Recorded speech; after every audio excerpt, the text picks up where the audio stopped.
Okay, so a bit about James. James has actually been a bit of a mentor for me in the industry. So I was actually a client of James's when I joined the gym a few years ago now. So he's shown me all kinds of forms of exercise, from strongman to calisthenics, silks, Olympic lifting, hit styles, you name it, whatever you can think of in fitness.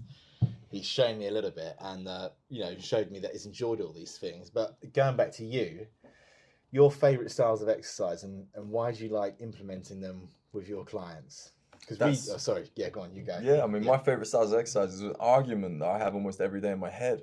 So, like, I wrote a bucket list of my exercise systems. So I had 100 exercises that I thought everybody should learn and get good at, and the 10 best workouts that I've ever done, and they change all the time. Yeah. You know what I mean? But I think for me, there's obviously, I started really as an outdoor group exercise instructor, right? So I didn't have very much kit, and so much of that was built around, the ideas of whatever mid-2000s functional training. So I had kettlebell, sandbags, battling ropes, and some parallettes, right? Yeah. And then looking at these really popular hit systems, and so I think from a professional perspective, being an outdoor kind of exercise instructor, personal trainer, it's a good way of cutting your teeth, because as a coach and in terms of programming, you need to be able to think on the fly quite quickly for the kit that you have for the person that you're coaching, and you don't have a gym's worth of equipment to have different options.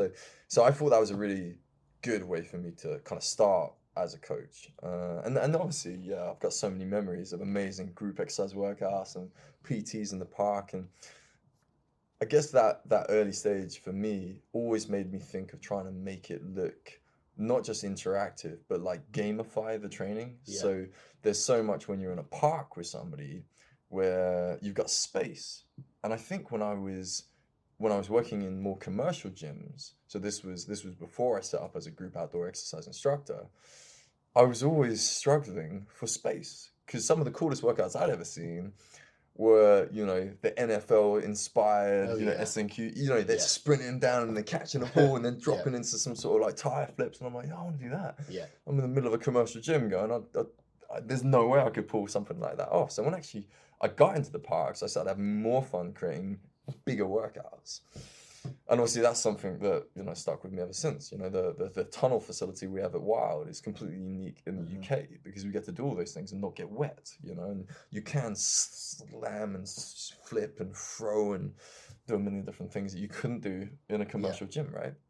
So I think that whole hit introduction to my own fitness was great, because obviously I would never make you do something that I hadn't done. And for me, that wasn't me doing a workout once and going, yeah, I've done TRX training. It was like me doing it for a proper couple of phases. So not only did I know how it felt, but I knew what results I would expect. And I'd always know those things from a performance perspective and an aesthetics perspective. So, all of that functional training hit stuff, I think I've always got like a sweet spot for, because it's how I started, I guess, the language that we all now enjoy.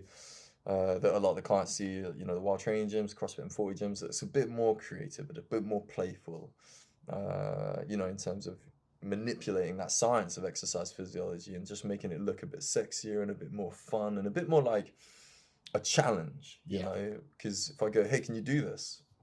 You're going to go, no, you want to find out, right? Yeah, absolutely. So I think that's the methodology I always took to the programming. And then I guess after all the hit stuff, I mean, the heaviest thing I owned for ages was a 40-kilogram kettlebell, which is heavy. It's heavy, yeah.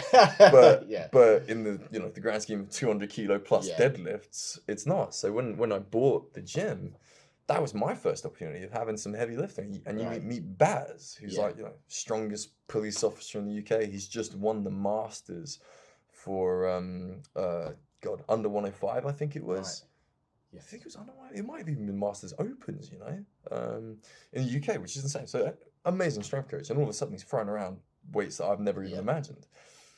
And learning from him, was an amazing experience, and obviously inspired me to get into strongman. And I started competing, and I don't compete at a lot of things, but that was a really exciting time for me, because it was like, in my head, I had this slightly different way of kind of, programming for myself and for my clients. And you're like, well, if I sign up to this comp, it's kind of like putting the brand's reputation on the Absolutely, table, because yeah. everybody knew that I didn't train like a conventional strongman. I didn't do my deadlift day, my press day, my squat day, my events day.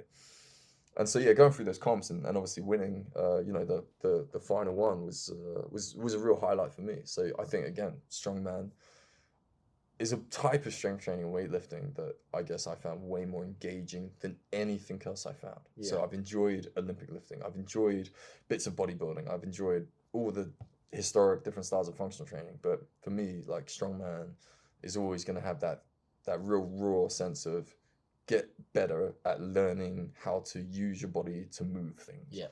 And again, like I guess my enjoyment of exercise is making sure that I see it outside of the gym as Yeah. well. And I got really good at lifting, bench pressing. I remember when I got to like 135 kilo bench press, which for me was good, and I still couldn't do a planche press up, and I was like so disappointed. I was like, I'm never going to do a bench press again. And so yeah, I found strongman definitely helped me feel that strength in Brazilian jiu-jitsu and MMA and calisthenics. Yeah, you're And you're like, totally oh, wow. right. It's a much more transferable form of strength training. Yeah. And I've seen the way you program that, where again, it's not traditional deadlift day, squat day, press day. Some of the medleys you've introduced me to as well. You're not going to start slowing down and get sluggish and become this, giantly strong guy, which is, a great thing. But you can see the aspects of that transfer to day-to-day life. Yeah, 100%. And I think that's it, isn't it? It's like, whenever I describe, I guess, my fitness or my training, is I'm not the best at anything, but I wanted to try and get myself to the point where I could be pretty good at all of it.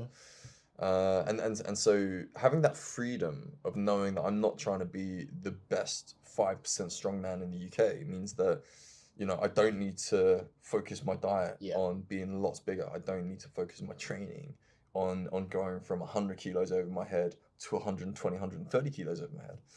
So I've always kind of taken that approach. If I take 80% of the benefit from that style of exercise, I can probably also get that 80%, that 80%.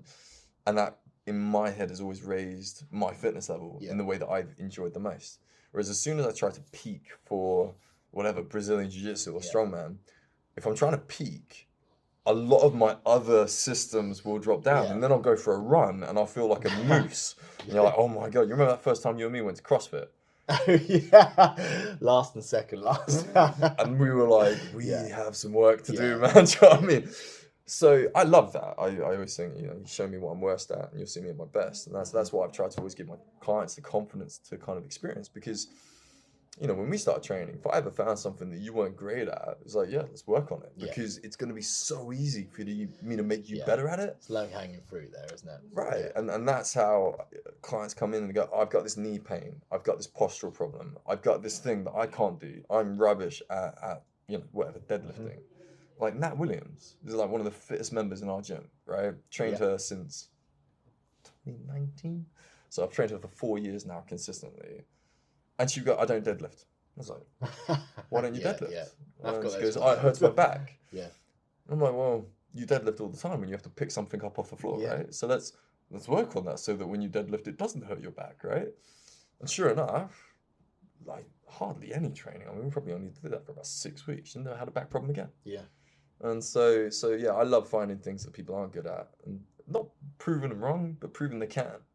Because I think so many people sell themselves short. I'm not fit. I don't do the gym. That's where people go to die,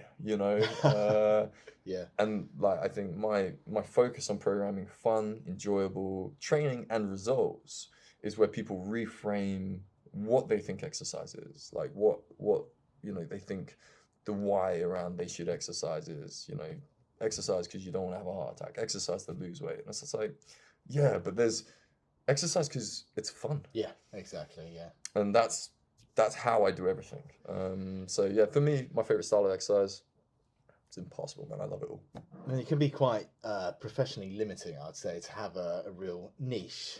You can be good at things, definitely, but if you quite limit yourself, you've got a very small gene pool of clients that will want to train with you. If they, like everyone does, want to try something else or want to transfer, you could be quite limited in what you can show them. And with our group PT model that you and I have been doing for quite a while now, 6 a.m.s are quite busy for our group PTs. If one of the group doesn't fancy something, again, we have to know how to offer them something that they are going to enjoy. That again gets them to a very similar goal as everyone else in the group. Yeah, definitely, man. And I think, like, you know, to go on that point, I think the you know, the PT model that we're running, it's been so successful because you know, again, it becomes more fun. You can really bounce the energy off of each other in the room, but still get so much personalized advice. And my clients have found definitely the consistency in their training has gone up, because if you know someone else that you're training with is going to turn up, you're not there. Yeah. You know, the banter goes back and forth. And again, I think that's such a like an intangible thing that nobody kind of understands. But an hour's training session with you isn't a workout. That's not the value in it. I guess the point is that, you know, that 50, 60, 70, 80 quid, I'm going to enjoy spending that hour with you, with a couple of guys, smashing out a great training session, and the effect that has on my day, my week, my life, more than that money. And so it kind of changes it's an investment in your health, the value that you see in it, right? You know, one of the things going back to you saying about, I guess, trainers pigeonholing themselves into a certain style of exercise, I think that's probably the ego side of the fitness industry. Being that if I'm going to be a personal trainer, I need to look like a personal trainer, and I need to have a speciality. What are you going to specialize in? And I'm like, well, none of it's rocket science. You know what I mean?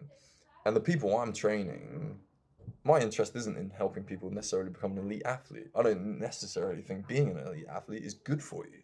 No. You know?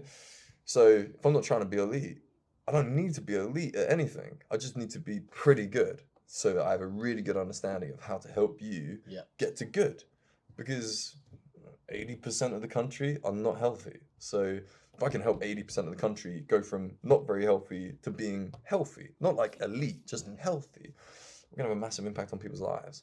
So that's the mission. And then certainly I think one of the challenges there for a lot of coaches, like you've heard me say, you know, to you guys, is that coaches feel like they need to have this expertise in one thing, but that means that when somebody walks in and they need the other thing, you're useless to them. You're useless to them. And, you know, we've talked about that day when my client comes in, and, you know, heard me say it a million times, like somebody walking out and go, how you feeling today? And you just listen. And half the time, based on what they say to that question, that program I had in their head, the plan that we set out together, has gone. Because if I make them do that workout, they're going to be miserable. And the job is making sure that they come to the gym to re-energize, to have the highlight of their day, to feel good about themselves. That's the job. So half the time you have to listen to people and go, that system I had 5 years ago for that person is the right thing today. And having that experience, not just knowing exercise and knowing programming, but knowing which tool to pull out of that massive toolbox for which person at the right time is everything. And that's I guess the joy that I still have in the job, because it's different every day. And turning somebody's day around is enough for me. Like, I don't need to be world champion of this. I don't need to be the strongest guy in the gym. I'm not. So for me, as long as I can make sure that the people that come and train with me have a rad day, see progression, see the results they want, but have fun, that's what I enjoy the most. Nice. Yeah, there we go. So a bit about James. Probably going to hear a lot more, and some of those intros and demos, the videos and some of those strongman medleys that he does and enjoys. So hit like and subscribe on the video and get that little bell notification, and we'll get some more videos out to you guys soon.